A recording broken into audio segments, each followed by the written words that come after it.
This meeting is being recorded.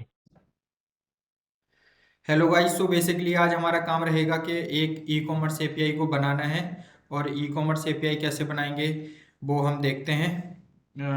ये सब ने एक वेबसाइट बनाई है, काफ़ी अच्छी वेबसाइट है और लुकिंग भी रही। थोड़ा सा इसमें मार्जिन चेंज होगा यहाँ पे। अब हम काम करने वाले हैं जैसे फॉर एग्जांपल amazon.com या .in की तरह।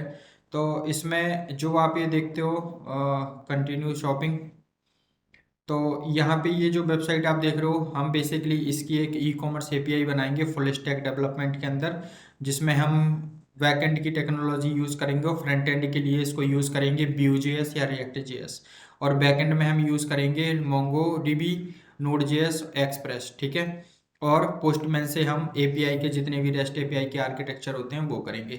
सो इस एपीआई में जितने भी मतलब एपीआई बनाने के बाद जितने भी आप ये प्रोडक्ट कैटेगरी देख रहे हो, जैसे इलेक्ट्रॉनिक्स पे मैं क्लिक करता हूँ। सो यहाँ पे इलेक्ट्रॉनिक्स पे क्लिक करने पे जो भी आपके प्रोडक्ट्स आएंगे, जैसे फॉर एग्जांपल मेरे को टीवी सर्च करना है तो मैंने टीवी लिखा और इससे रिलेटेड ये सारे मेरे टेलीविज़न के एलसीडी के वो आ गए। सो इस तरीके के जो भी हमारे प्रोडक्ट होंगे, और उस प्रोडक्ट में हम यहाँ पे एपीआई के अंदर properly add to cart, order, client की डिटेल, लॉगिन, रजिस्ट्रेशन, ये सारी चीज़ें देखेंगे। कैसे देखेंगे उससे पहले मैं आपको ये चीज़ें बता देता हूँ कि एपीआई किस तरीके की होगी और उसका पर्पस क्या होगा। ये सारी चीज़ें मैं आपको यहाँ पे स्टेप बाय स्टेप दिखाता हूँ। जैसे फॉर एग्जाम्पल के तौर पे कि मेरे को एपीआई देखनी है, सो मैं यहाँ पे चलता हूँ और random user .me/API RESULT results equal to 12। कुछ गलत हो गया, इसको एक बार यहाँ पे चलते हैं और यहाँ पे डाल देता हूँ रैंडम यूजर, ठीक है। सो ये एक का यूआरएल है और इस यूआरएल को मैं यहाँ पे चल के, मतलब जो एपीआई का फॉर्म होगा वो कुछ इस तरीके के फॉर्मेट होगा, ठीक है। जैसे फॉर एग्जांपल रैंडम यूज़र है और जो मैं आपको बता रहा था, यहाँ पे मैं लिखूंगा एपीआई और यहाँ पे लिखूंगा एज द रेट में RUSCLT results is equal to 12, ठीक है। तो आप ये देखो, ये सारी आपकी एक जेसन का फॉर्मेट आ गया। और अगर मैं प्रिंट व्यू पे क्लिक कर दूंगा, सो आप यहाँ पे देख सकते हो प्रॉपरली कि आपको क्या, जैसे फॉर एग्जांपल के रिजल्ट्स, ये नेम के अंदर मेरे पास टाइटल है, name, first name, last name, ऐसे भी देख सकते हो आप। इसको अगर इस तरीके से हटाओगे और इसको डेटाबेस में चेक करना है, सो ये जो कंट्रोल है आप इसको कंट्रोल सी करोगे इधर बॉडी को, और एक साइट होती है क्लासीफाइड, क्लासीफाइड वो सॉरी ब्यूटीफाई, ब्यूटीफाई, जो आप यहाँ पे इसको यूज़ करके कोई भी डेटा को आप यहाँ से चेंज कर सकते हो। सो ब्यूटीफाई आप यहाँ पे लिखोगे, ये ब्यूटीफाई जेशन, इस पर क्लिक करोगे आप कुछ इस तरीके से, और यहाँ पे ये आपको ऐसे देगा कोड ब्यूटीफाई, कोड ब्यूटीफाई, ये यहाँ पे लिखोगे कोड ब्यूटीफाई, ठीक है। यहाँ पे ये साइट है बेसिकली codebeautify.org। आप यहाँ पे ये यूआरएल देख सकते हो और यहाँ से जिस भी फॉर्मेट में, जैसे फॉर एग्जांपल आपके पास एक्सेल सीट है, उसको आपको माई स्क्वेल में कन्वर्ट करना है, या फॉर एग्जांपल माई स्क्वेल में, या कोई जैसे एक्सेल टू एचटीएमएल में कन्वर्ट करना है, एक्सा टू डेसिमल। तो इस तरीके से, जैसे फॉर एग्जांपल ये डेटाबेस है, मुझे चेक करना है इसको, जो आप एपीआई में अभी आपने देखा ये वाला कि सीक्वेंस मोड में। तो आप यहाँ पे क्लिक करके दूसरा तरीका इसको डालोगे और ट्री व्यू में आपको राइट हैंड साइड पे ये दिख जाएगा कि जैसे कोऑर्डिनेट ईमेल के अंदर ये है, लॉगिन के अंदर आपको ये सारी चीज़ें हैं। सो ये बेसिकली एपीआई में हम इसको ही करेंगे, और जब एपीआई को फेच करेंगे तो वो डिजाइनिंग के फॉर्म में आपको ऐसे दिखेगा जैसे अभी मैंने आपको अमेजोन ये दिखाया है, ठीक है। ये वगैरह इस तरीके से। सो हम बेसिकली जो काम करने वाले हैं इस ई कॉमर्स एपीआई में, वो कुछ इस तरीके से करेंगे। और इसमें जो डेवलपमेंट हमारी टेक्नोलॉजी होंगी फ्रंट एंड के लिए, वो Vue.js है, रिएक्ट, इनमें से यूज करेंगे एक फ्रेमवर्क, और बैक एंड के लिए हम एक्सप्रेस और मोंगो का यूज करेंगे विथ Node.js के साथ, ठीक है। Node.js अपने आप में एक प्रॉपरली सर्वर है, डेटा इंजन है, जावास्क्रिप्ट का एक डेटा इंजन है। तो दुनिया की कोई भी जावास्क्रिप्ट चलाने के लिए आपको Node.js आपकी मशीन में होना मैंडेटरी है, बिना इसके हम काम नहीं कर पाएंगे। सो नोड स्टेप बाय स्टेप चलते हैं। सबसे पहले आप Node.js की साइट पे जाके यहाँ से आप डाउनलोड पे क्लिक करोगे और आप यहाँ से इसे डाउनलोड कर सकते हो जो भी आपका ऑपरेटिंग सिस्टम में। मैं करंटली विंडो यूज़ कर रहा हूँ, सो मेरे पास ऑलरेडी है। मैं आपको दिखा देता हूँ, विंडो प्लस आर करके यहाँ पे CMD पे जाऊँगा और यहाँ पे आप इसको यूज़ कर सकते हो। मैं कलर चेंज करता हूँ, फॉन्ट साइज बड़ा करता हूँ, नोड हाइफन हाइफन यहाँ पे लिखूंगा वर्जन, इंटर करके नीचे आता हूँ, CLS करता हूँ, मैं यहाँ पे लिखता हूँ नोड हाइफन हाइफन वर्जन। सो आप यहाँ पे देखोगे मेरे पास ये करंटली में नोड का वर्जन है, अभी करंटली में नोड का 24 वर्जन है। आप अगर यहाँ पे देखोगे तो 24 है, मेरे पास 22 है, कोई दिक्कत नहीं है, ये चलेगा। आप चाहो तो इसे अपडेट भी कर सकते हो। क्लियर है? अब हम स्टेप बाय स्टेप आगे चलते हैं और मूव करते हैं कि कैसे हमें काम करना है। सो ऑलराइट, मैं यहाँ पे आता हूँ और मैं यहाँ पे लिख देता हूँ .cls बैक करता हूँ और डेस्कटॉप पर मैं एक फोल्डर बना लेता हूँ। बिल्कुल स्टेप बाय स्टेप चलते हैं। और टेस्ट एडिटर के लिए आप विजुअल स्टूडियो कोड या सबलाइन दोनों में से कोई टेस्ट एडिटर यूज कर सकते हो। फिलहाल मैं मेरे पास विजुअल है, या आप ये वाला सबलाइन दोनों में से, या बहुत सारे हैं, हीरो वगैरह भी है, पाईचार्म है, आप उनको भी यूज कर सकते हो। सो जो आपको कंफर्टेबल लगे वो टेस्ट एडिटर आप यूज कर सकते हो। मैं यहाँ पे डेस्कटॉप पे चलता हूँ और बेसिकली मैं आपको ये भी बता देता हूँ कि एपीआई क्या होता है। एपीआई काम होता है वेब सर्विसेज का, और इसका यूज वेब सर्विसेज, ठीक है। और इसका ये मैं बता रहा हूँ अभी, एपीआई का काम होता है वेब सर्विस। जैसे एक प्रोग्रामिंग लैंग्वेज से दूसरी प्रोग्रामिंग लैंग्वेज के बीच में जो आपको बात करनी होती है, तो वहां पे हमें वेब सर्विसेज की जरूरत पड़ती है। और वेब सर्विसेज को शॉर्ट फॉर्म में हम एपीआई कहते हैं, ठीक है। एपीआई मतलब एप्लीकेशन प्रोग्रामिंग इंटरफेस, जो दो प्रोग्रामिंग लैंग्वेज के बीच में कम्युनिकेशन होता है। और आने वाला फ्यूचर सिर्फ इसी दो चीज़ों के ऊपर डिपेंड होगा, एपीआई और एआई, ठीक है। सो किस तरीके से हम काम करते हैं, ऑलमोस्ट ज़्यादातर कंपनीज में सबसे ज़्यादा फोकस डेवलपमेंट पे या किसी भी दूसरे ऑपरेशन में एपीआई और माइक्रो सर्विसेज, इन दो चीज़ों पे। सो अभी फिलहाल हम एपीआई यूज़ कर रहे हैं, आगे इसी एपीआई में माइक्रो सर्विसेज के साथ भी हम काम करेंगे, ठीक है। सो यहाँ पे स्टेप बाय स्टेप चलते हैं। मैं यहाँ पे वंस अगेन अपनी स्क्रीन को क्लियर कर लेता हूँ। MKDIR यहाँ पे चलते हैं, MKDIR यहाँ पे चलते हैं, और यहाँ पे मैं एक प्रोजेक्ट का नाम बना लेता हूँ। प्रोजेक्ट का नाम लिख लेता हूँ मैं ecom33, ठीक है। ecom AWS मतलब अमेजोन की तरह हमें एक एपीआई बनानी है, या मैं यहाँ पे लिख देता हूँ इसका नाम ecom API, ठीक है। ये मेरा फोल्डर का नाम है, मैंने यहाँ पे इंटर कर दिया। ecom API शायद ऑलरेडी बना हुआ है, सो कोई दिक्कत नहीं, हम यहाँ पे इसका नाम रख देते हैं ecom। शॉर्ट में मतलब नाम तो आप कुछ भी रख सकते हो, ये मैंने रख दिया। अब मैं यहाँ पे सीडी करके इसको लिख देता हूँ ecom, जैसे अब यहाँ स्मॉल में ecom API। सो आप यहाँ पे देखोगे ecom API, कोई फाइल अभी इसके अंदर मेरी नहीं है। क्लियर है? सबसे पहले इसमें जो हम काम करेंगे स्टेप बाय स्टेप देखते हैं। यहाँ पे नोड मेरे पास ऑलरेडी था, मैं वंस अगेन चेक कर लेता हूँ। Node hyphen hyphen version, node का होना बहुत मैंडेटरी है इसके अंदर, इस चीज का हमेशा ध्यान रखना। बिना नोड के आप काम नहीं कर पाओगे। नोड हाइफन हाइफन वर्जन में आ गया। अगला मुझे जब प्रोजेक्ट स्टार्टिंग, ये मैंने फोल्डर नाम बना लिया डेस्कटॉप पे, बट DIR प्रेस करूंगा तो कोई फाइल नहीं है। सबसे पहला आपको जो कमांड लिखना है इसके अंदर, वो आपको लिखना है npm init और -y।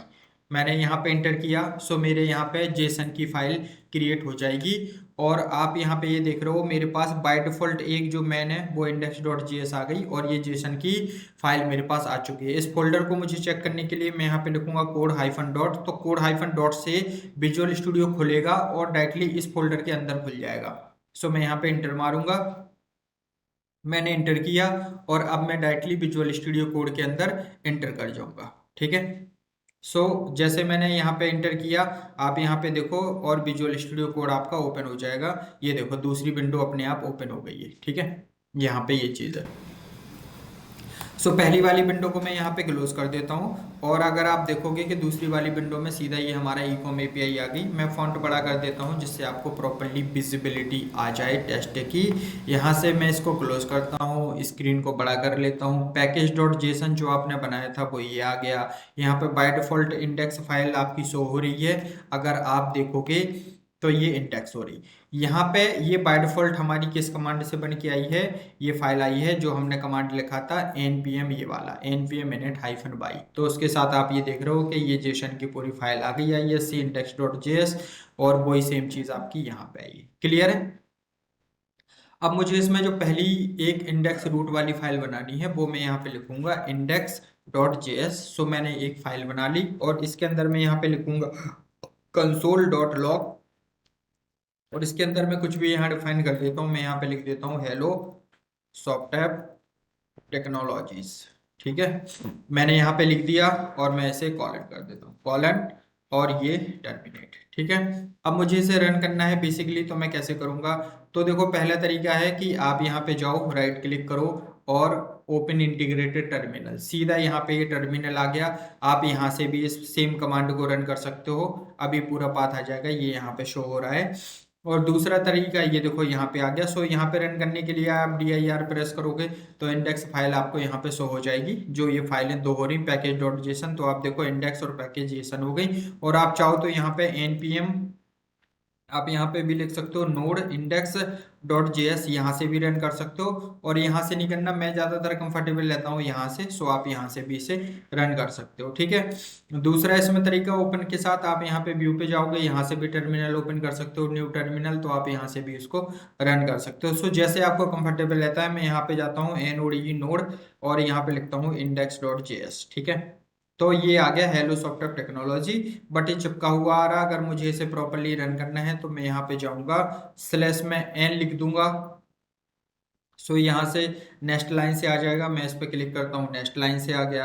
बट अगर मुझे कोई स्पेस भी देना है सो स्लैश टी करूंगा, तो आप ये देखोगे कि अभी जो लेफ्ट हैंड साइड से यहाँ से चिपका हुआ आ रहा, जब आप दोबारा से ये सेम कमांड चलाओगे तो यहाँ पे स्पेस आ गया। ठीक है, सो ये बेसिक है कि जब भी आपको नोड करना है so node index dot JS. But मैं चाहता हूँ कि आप सॉफ्टवेयर टेक्नोलॉजी के आगे जैसे मैं कुछ भी लिख देता हूँ, एज आई एम, कुछ ऐसे लिखना है, तो मुझे अब वो दोबारा से इस कमांड को लिखना पड़ेगा मुझे। जैसे for example node index dot JS, मतलब मुझे दोबारा लिखने के लिए फिर, बट मैं ये चाहता हूँ कि मैं कुछ भी इस यहाँ पे लिखूं। मतलब ये जो टेक्स्ट एडिटर है, यहाँ पे मेरी बेसिकली कंसर्न इतना है कि जब भी मैं यहाँ पे कुछ लिखूं, है ना, इस टेक्स्ट एडिटर पे जब भी मैं कुछ यहाँ पे लिखूं तो यहाँ पे वो मुझे शो हो जाए। ठीक है, तो यहाँ पे मुझे जब भी मैं कुछ भी लिखूं इसके आगे, जैसे मैंने अभी लिखा, जैसे मैं यहाँ पे लिखता हूँ, मैं यहाँ पे लिखता हूँ फॉर एग्जांपल 1 2 3, तो वो यहाँ पे मुझे सीएमडी की स्क्रीन पे ऑटोमेटिक, मतलब इस कमांड को दोबारा ना चलाना पड़े। जैसे एक कमांड है तो मुझे दोबारा ना लिखना पड़े, वो ऑटोमेटिकली रिफ्रेश हो जाए। तो वो कैसे होगा? तो उसके लिए कुछ डिपेंडेंसीज यूज होती हैं, वो मैं यहाँ पे यूज करूंगा। तो सबसे पहले मैं यहाँ पे लिखूंगा npm इंस्टॉल, और उसमें लिखूंगा मैं सबसे पहले, अब मोंगोडीबी भी साथ में यूज कर लेते हैं। सो मोंगोज के बाद एक्सप्रेस, जो इसका नोड जेएस का बैकएंड है जिसमें हम पूरा कोड लिखेंगे। उसके बाद डॉट env वर्चुअल एनवायरनमेंट के लिए, मतलब एनवायरनमेंट क्रिएट करने के लिए। और नोड मोड, ये नोड मोड वो होता है जो सर्वर को, आपके पेज को रिस्टार्ट करेगा, बार बार आपको रिफ्रेश नहीं करना पड़ेगा। सो ये चार डिपेंडेंसीज हमने ऐड कर रहे हैं हम, मोंगोज, एक्सप्रेस, डॉट env और नोड मोड। मैं इसको यहाँ से इंटर प्रेस करता हूँ और ये इंस्टॉलेशन का प्रोसेस हमारा चालू हो जाएगा। सो ये थोड़ा सा टाइम लेता है, 10 से 15 सेकंड का। सो आप वेट करो और फिर इसके बाद अपन आगे बढ़ते हैं। सो ये सक्सेसफुली इंस्टॉल हो गए। अगर आप अपने इसमें फोल्डर में जाओगे, स्क्रीन को बड़ा करोगे और यहाँ पे क्लिक करोगे, तो आप ये देखो पैकेज डॉट जेसन में ये आपकी डायरेक्टरी बन गई, है ना। और यहाँ पे आप जेसन में जाके चेक करोगे तो देखो ये चार डिपेंडेंसी आ गई विद वर्जन के साथ। ठीक है, और राइट। सो अब हमारे क्वेश्चन क्या था कि जब भी मैं इसके आगे कुछ लिखूं तो ये आना चाहिए। सो सबसे पहले यहाँ पे जाना है पैकेज डॉट जेसन के अंदर, और जहाँ पे ये लिखा हुआ है, इस यहाँ पर टेस्ट की जगह आपको लिखना है स्टार्ट। क्या लिखना है आपको? टेस्ट की जगह पे यहाँ पे जाके लिखना है स्टार्ट, START, स्टार्ट लिखना है। और यहाँ पे जाके आपको इसमें, यहाँ पे ये जो पाइपलाइन है यहाँ पे आपको लिख देना है नोड मोन इंडेक्स डॉट जेएस, बस इतना सा काम करना है। और फाइल पे जाके आप इसको सेव ऑल या सेव भी कर सकते हो, ये सेव। ठीक है, बस इतना सा काम। उसके बाद बैक आपको यहाँ पे आना है और इस फाइल को क्लोज कर दो आप। अब यहाँ पे इंडेक्स पे आना है, और इंडेक्स पे आने के बाद अब आपको यहाँ पे CMD पे आके यहाँ पे लिखना है npm start, बस इतना सा काम करना है। जैसे आप npm start लिखोगे तो ये आ गया hello welcome to software technology.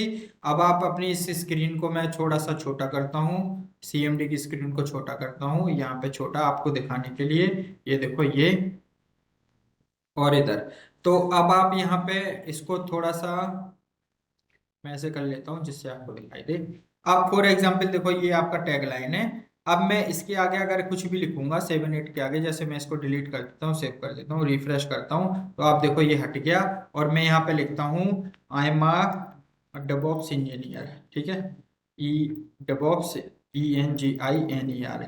तो देखो जैसे मैंने यहाँ पे लिखा ये इंजीनियर, तो ये देखो अपने आप आ गया CMD पे, आप देखोगे तो अपने आप शो हो रहा है इधर।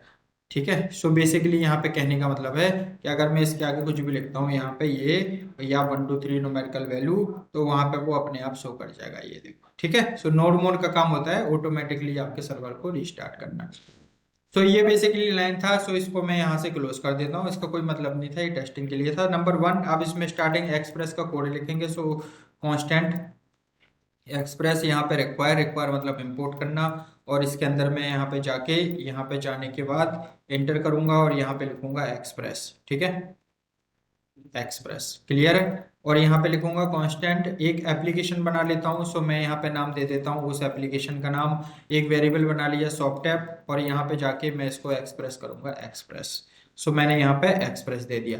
इस सॉफ्ट ऐप की जगह आप कुछ भी वेरिएबल ले सकते हो, जैसे आप एग्जाम्पल के तौर पे आप यहाँ पे ऐप ले सकते हो, आप यहाँ पे H1 ले सकते हो, आप यहाँ पे K1 ले सकते हो, आप यहाँ पे ABCXYZ कुछ भी ले सकते हो। सो मैंने एक वेरिएबल बना लिया यहाँ पे ऐप नाम का, या फॉर एग्जांपल मैंने यहाँ पे एक वेरिएबल ले लिया सॉफ्ट ऐप नाम का, जिसमें एक्सप्रेस को स्टोर करा दिया।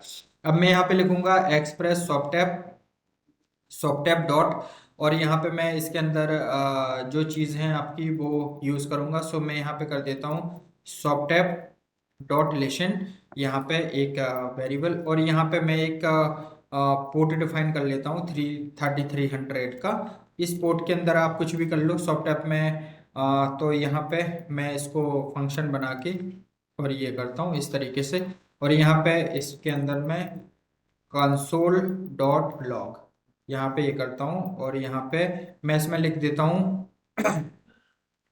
API, ई कॉम API, मैं यहाँ पे लिख देता हूँ e com API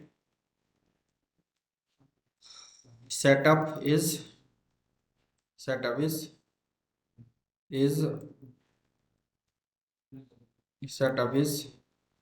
working now.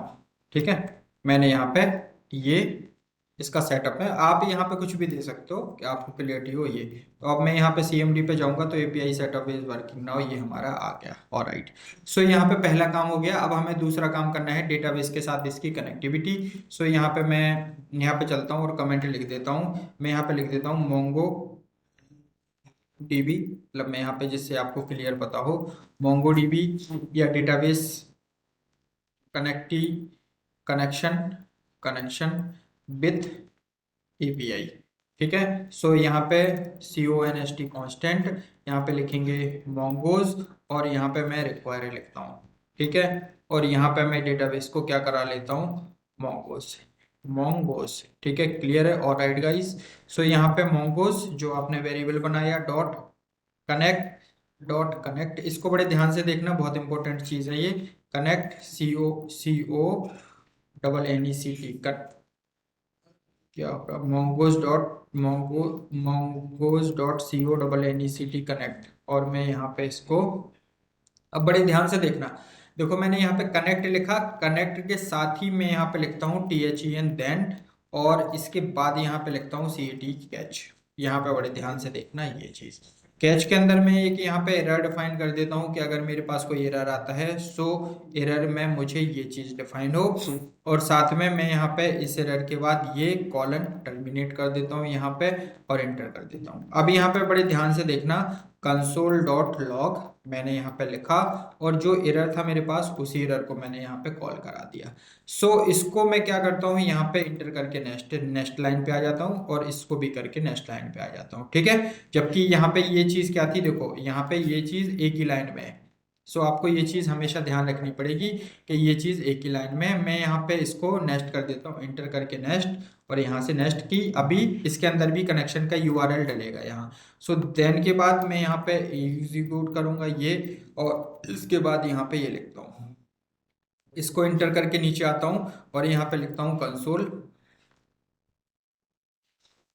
Console dot log, और इसमें मैं लिख देता हूँ Mongo mongoose Mongo database connection या मोंगो डीबी डेटाबेस थोड़ा सा वैसे हो रहा, सो आप यहाँ सीधा कर दो Mongo dB connection is successfully Mongo connection is successfully ठीक है। मैंने यहाँ पे ये करके इसको ये कर दी। अब मुझे कनेक्शन बनाना है मोंगोडीबी का, जो मेरा आएगा इस डबल कोट्स के अंदर, ठीक है। सो कैसे आएगा चलो वो देखते हैं। सो यहाँ पे मैंने कनेक्शन का पूरा प्रोसेस दे दिया। अब मैं जाऊंगा यहाँ पे इसके अंदर और मैं यहाँ पे जाके सीधा यहाँ पे लिखता हूँ मोंगोडीबी ठीक है।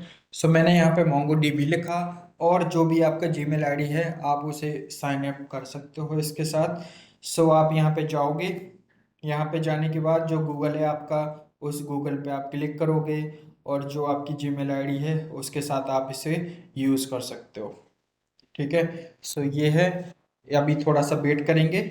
आप वेट करने के बाद ही हम मोंगोस के अंदर आ चुके हैं। और मोंगोस के अंदर आने के बाद अब स्टेप बाय स्टेप मैं आपको बताता हूँ कि आपको क्या प्रोसेस करना है। जैसे आप मोंगोस के अंदर लॉगिन हो जाएंगे, सो सबसे पहले आपको नीचे आना है और डेटाबेस एंड नेटवर्क सिक्योरिटी के अंदर डेटाबेस एंड नेटवर्क एक्सेस पे क्लिक करना है। जैसे आप यहाँ पे आएंगे, मैं ये पहले से जो यूज़र बने सबको डिलीट कर देता हूँ, बिल्कुल फ्रेश बताता हूँ आपको। डेटाबेस सिक्योरिटी पे आने के बाद आप यहाँ पे क्लिक करेंगे ऐड न्यू यूज़र के ऊपर। यहाँ पे डेटाबेस का नाम आपको जो रखना है आप वो रख सकते हो। मैं फिलहाल यहाँ पे डेटाबेस का नाम सॉफ्टटेप रख रहा हूँ ये, और यहाँ पे पासवर्ड भी सेम ही रख रहा हूँ ये। अगर आप ये पासवर्ड भी है, अगर आप चाहो तो अपनी मर्जी का भी पासवर्ड यहाँ से ऑटो जनरेट सिक्योर पासवर्ड पे आप रख सकते हो। बाकी आपको जो पासवर्ड रखना है आप सेम पासवर्ड वो भी रख सकते हो। सो मैं इसे हाइड कर देता हूँ। यहाँ पे भी मैं सेम सॉफ्टवेयर ही लिख देता हूँ। आपको जो लिखना, बिल्ड रीड राइट पे क्लिक करूंगा। यहाँ से मैं रीड राइट की परमिशन दूंगा, read and write to any database, इस पे मैं क्लिक करूंगा और यहाँ से मैं ऐड यूजर पे क्लिक कर दूंगा। क्लियर है। सो यहाँ पे देखो ये सॉफ्टवेयर मेरा डेटाबेस बन के आ गया। इसके बाद जो दूसरा स्टेप है वो है आपका आईपी एक्सेस लिस्ट, ठीक है। इस पे आपको क्लिक करना है। जैसे आप इस पे क्लिक करोगे, इसको भी मैं डिलीट कर देता हूँ और ये भी आपको फ्रेश बताता हूँ। ऐड आईपी पे जब आप क्लिक करोगे तो ऐसे यहाँ पे जब आप पर्टिकुलर किसी डोमेन पे फाइनली में लाइव करते हो अपनी एप्लीकेशन को, जब पूरा बन जाता है तो आप यहाँ पे ये आईपी एज कर सकते हो। और अगर आपको एनीवेयर सिर्फ टेस्टिंग या एजुकेशन पर्पज से, या जब आप कोई भी एप्लीकेशन को टेस्टिंग के मतलब कंपनी में भी लाइव प्रोजेक्ट को टेस्ट कर रहे हो तो आप अलाउ एक्सेस एनीवेयर करोगे। और यहाँ पे क्लिक करने के बाद ये आईपी कितने दिन के लिए वैलिड रहेगी, 1 वीक। जैसे फॉर एग्जांपल 1 वीक के बाद ये एक्सपायर हो जाती है, तो आपको कुछ भी नहीं करना है, सिर्फ अपना यूजर का यूआरएल चेंज, वो मैं आपको बता दूंगा अभी के कैसे करना है। तो 1 वीक तक ये वैलिड है। कंफर्म पे आप क्लिक करोगे, ये यहाँ पे प्रिपरेशन पेंडिंग टाइम ले रही, इसका एक्टिवेट होना यहाँ पे मैंडेटरी है। जब ये प्रॉपरली एक्टिवेट हो जाएगी तो फिर आप डेटाबेस कनेक्शन को यूज कर पाओगे। कैसे कर पाओगे अभी मैं आपको दिखाता हूँ। थोड़ा सा टाइम लेगा ये, एक दो कभी कभी 1 मिनट का भी टाइम ले लेता है। सो हमें थोड़ा सा इसका वेट करना चाहिए। और जब ये बन जाए प्रॉपरली तो फिर हम इसको यूज़ करेंगे कि किस तरीके से हमें अपने डेटाबेस कनेक्शन को यूज़ करना। सो यहाँ पे जो यूआरएल आएगा वो हम यहाँ पे यूज़ करेंगे। तो जब ये कनेक्शन सक्सेसफुल हो जाएगा तो सीएमडी की स्क्रीन पे आपको ये वाला मैसेज मिलेगा, और अगर कनेक्शन सक्सेसफुल नहीं है तो एरर आएगा। तो कैसे आएगा वो मैं अभी आपको स्टेप बाय स्टेप बताता हूँ। ये देखो एक्टिव हो गई आपकी। अब अगला काम आपको क्या करना है, ये जो मैंगोस का ट्री टाइप का वो दिख रहा है या डेटाबेस क्लस्टर, नंबर 1 पे डेटाबेस के अंदर क्लस्टर पे आना है। यहाँ पे आप क्लिक करोगे, जो कनेक्टेड दिख रहा है इस पे आपको क्लिक करना है। इस पे क्लिक करने के बाद सबसे पहले अभी ये कॉम्पास वगैरह सारी चीज़ें मैं आपको स्टेप बाय स्टेप बताऊंगा। फिलहाल आपको ड्राइवर के ऊपर क्लिक करना है। जैसे आप ड्राइवर के ऊपर क्लिक करके आओगे तो ये डेटाबेस का कनेक्शन का यूआरएल है। अगर आप इस कोड को इस पे क्लिक कर दोगे तो देखो इतना सारा ये कोड दिखाई दे रहा है, बट मैं आपको इसे एक लाइन में ही बताऊंगा। सो इसको मैं ऑफ कर देता हूँ। ये जो यूआरएल है इसको आपको कॉपी कर लेना है और अपने सीएमडी में आना है, और इधर जो मोंगोस का कनेक्शन है जो मैंने बताया था इधर आपको पेस्ट कर देना है। बस इतना सा काम करना। अब यहाँ पे जो डेटाबेस बता रहा, सो यूजर का नाम आपने सॉफ्टवेयर रखा था, सो सेम आप यहाँ पे भी उसका नाम ही सॉफ्टवेयर रखोगे। ये डेटाबेस है सॉफ्टवेयर, और फाइल पे जाके आप इसको सेव या सेव ऑल कर दोगे। अब ये सक्सेसफुल हो गया। अब मुझे चेक करना है कि मेरा कनेक्शन सक्सेसफुल हुआ नहीं हुआ। सो मैं CMD के ऊपर जाऊंगा। सो आप यहाँ पे देखो ऑटोमेटिकली आपके पास ये आ गया MongoDB कनेक्शन इज सक्सेसफुली। अगर इसमें कोई एरर है, जैसे फॉर एग्जांपल ये मेरा यूजर नेम सॉफ्टअप है, सेटअप है, तो मैं यहाँ पे फॉर एग्जांपल 3 कर देता हूँ, कंट्रोल S करता हूँ और अब डेटाबेस में जाके चेक कर लेता हूँ कि क्या एरर आता। सो API देखो, आप यहाँ पे देखोगे कि ये एरर आ गया, ये दिखा दे रहा है आपको कि ऑथेंटिकेशन फेल्ड, मतलब एरर आ गया कि आप गलत पासवर्ड। मैं इसको रिमूव करके दोबारा से सेव करता हूँ, go back to the CMD। So API connect, API working is now, और वेट करते हैं MongoDB connection is successfully. So यहाँ पे आपका डेटाबेस का कनेक्शन सक्सेसफुली सेपरेट हो गया। अब आप बैक टू द कोडिंग पे जाओगे। सो यहाँ पे देखो, आपने पहला एक्सप्रेस में कोड लिखा, ये काम भी हो गया। जो आप नोड के अंदर जो कोड लिख रहे हो, ये वाला एक्सप्रेस, वो आपका एक्सप्रेस का है। ये .mongo's डेटाबेस कनेक्शन बना लिया। नोड मोन ऑलरेडी आपने यूज कर ही लिया। यहाँ पे अगर आप देखोगे मेन के अंदर इंडेक्स में, ठीक है। सो यहाँ पे ये चीज है और ये टेस्टिंग में दिख रहा आपको। और अब मुझे नोड मॉड्यूल, ये देखो इतने सारे ये नोड के फोल्डर है, ठीक है। अभी अगर आप डीबगिंग वगैरह, अगर आप SRC के अंदर देखोगे ब्राउजिंग डॉट टेस्ट में, आपको ये सारी कोडिंग दिखेगी। सो बेसिकली अभी इसका यूज मैं आगे बताऊंगा नोड मॉड्यूल का, आपको फोकस नहीं करना, आपको फिलहाल अभी फोकस करना है स्टेप बाय स्टेप। सो हमने MongoDB डेटाबेस कनेक्शन सक्सेसफुली कर लिया। अगली मैं इसमें एक फाइल क्रिएट करूंगा .env। सो env मैंने एक फाइल को क्रिएट कर लिया और यहाँ पे मैं नाम दूंगा इसका Mongo। यहाँ पे नाम दूंगा मैं इसका, पहले मैं इंडेक्स पे जाता हूँ, यहाँ पे मैं .env फाइल क्रिएट करने के बाद यहाँ पे मैं इसका नाम रख लेता हूँ mongo_url, और यहाँ से मैं कॉपी। अब यहाँ से जो ये डेटाबेस है ना, ये आपका पहले यहाँ पे .env को वो कर लेते हैं। सो यहाँ पे चल के ये काम करने के बाद अपन यहाँ पे MongoDB, ठीक है, ये MongoDB का जो कनेक्शन है वो यहाँ से इसके नीचे मैं यहाँ पे लिख देता हूँ .env, सॉरी यहाँ पे मुझे लिखना पड़ेगा constant .env equal to require यहाँ पे, और इसमें लिखना पड़ेगा मेरे को यहाँ पे .env, ठीक है, ये .env वर्चुअल, और यहाँ पे मैं लिखूंगा .env.config, ठीक है, ये फाइल है ये वाली। ऑलराइट। सो अब यहाँ पे मुझे क्या काम करना है कि जो ये URL का कनेक्शन है लाइन नंबर 9 में, इस पूरे कनेक्शन को मैं यहाँ पे सेपरेट कर दूंगा। मैं यहाँ से इसको कॉपी करूंगा, कॉपी, और यहाँ से डिलीट करके जो env वाली फाइल बनाई यहाँ पे मैं इसे पेस्ट कर दूंगा, डबल कोट्स के अंदर नहीं, ऐसे, और यहाँ फाइल में जाके इसे सेव कर दूंगा। बस सेपरेट कर देता हूँ। और यहाँ पे मैं क्या लिखूंगा, इसको हटा के यहाँ पे मैं लिखूंगा process.env डॉट। अब इसका जो env में ये पूरा कोड किसके अंदर स्टोर हो रहा है, Mongo URL के अंदर। सो मैंने यहाँ पे गया और यहाँ पे चल के मैंने इसको पेस्ट कर दिया, ठीक है, बस इतना सा काम। और यहाँ पे जो पोर्ट है आपका, यहाँ पे भी हमें देना है। सो process.env डॉट port, पोर्ट कितना, 33,000, सो 3300। सो सेव किया, और आप यहाँ पे देखोगे अब भी हमारा एप्लीकेशन वैसे रनिंग होगा जैसे चल रहा था, ठीक है। सो Mongo ecom वर्किंग नाउ और सक्सेसफुली। चलो यहाँ पे चेक करके एक बार वंस अगेन देख लेते हैं, सक्सेसफुली आ गया। env में चल के भी एक बार अपने यूजर नेम और पासवर्ड में, जैसे मैं यहाँ पे 111 कर देता हूँ यूजर नेम में, और चल के अब देखते हैं कि इसमें क्या इफेक्ट आता है। सो कंट्रोल S, मैं यहाँ पे कंट्रोल C करता हूँ, एक बार यस करता हूँ बैकिंग नाउ, और यहाँ पे npm स्टार्ट करता हूँ। सो यहाँ पे देखते हैं कि आपका ये जो .env है, देखो यहाँ पे एरर आ गया। क्यों एरर आ गया, क्योंकि मैंने यूजर नेम को चेंज कर दिया। सो आप यहाँ पे देख सकते हो कि जो एरर है वो आप यहाँ पे इंजेक्शन env oneform.env, आप यहाँ पे देख सकते हो। वर्किंग नाउ API तो है बट डेटाबेस में ऑथेंटिकेशन इज फैलिड, ये एरर आ गया।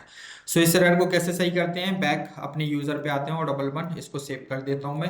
गो back to the terminal, back आते हैं, यहाँ पे कंट्रोल C करके इससे मैं बाहर निकलता हूँ, कंट्रोल-C YS करता हूँ, यहाँ पे चल के npm स्टार्ट करते हैं वंस अगेन और देखते हैं कि क्या इशू आता है। सो MongoDB कनेक्शन सक्सेसफुली, मतलब env हमारा सेटअप ये भी सक्सेसफुली वर्किंग है। सो इसको क्लोज करते हैं, और यहाँ पे ये कनेक्शन जो था वो आपका कॉमन, ये इसको भी यहाँ से ये क्लोज, ठीक है, क्लियर है।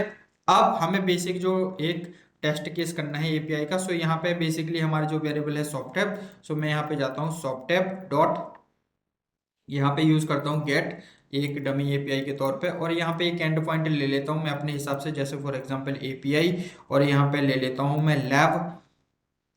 लैब और लैब टेस्ट केस, ठीक है, ये ले लिया। और इसके अंदर मैं यहाँ पे एक फंक्शन जनरेट करता हूँ।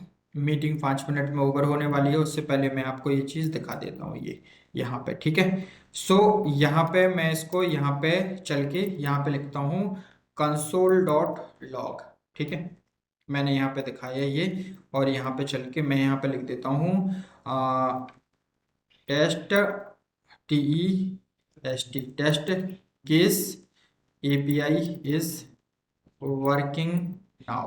क्लियर है, मैंने यहाँ पे लिख दिया। अब मुझे क्या करना है, देखो यहाँ पे मेरा जो पोर्ट था वो 3000 था, 3300 है, और यहाँ पे है एपीआई ये। सो मैं इसको पूरे को ले लेता हूँ, एपीआई लैब टेस्ट केस, ठीक है। मैं इसको यहाँ से कॉपी करूंगा, कॉपी, और ये जो मेरा 3300 है, सो मैं यहाँ पे जाऊंगा ब्राउजर के ऊपर, और ब्राउजर में यहाँ पे मैं लिख देता हूँ local host 3300 slash API slash test cases, ठीक है। और मैं इसे इंटर करता हूँ।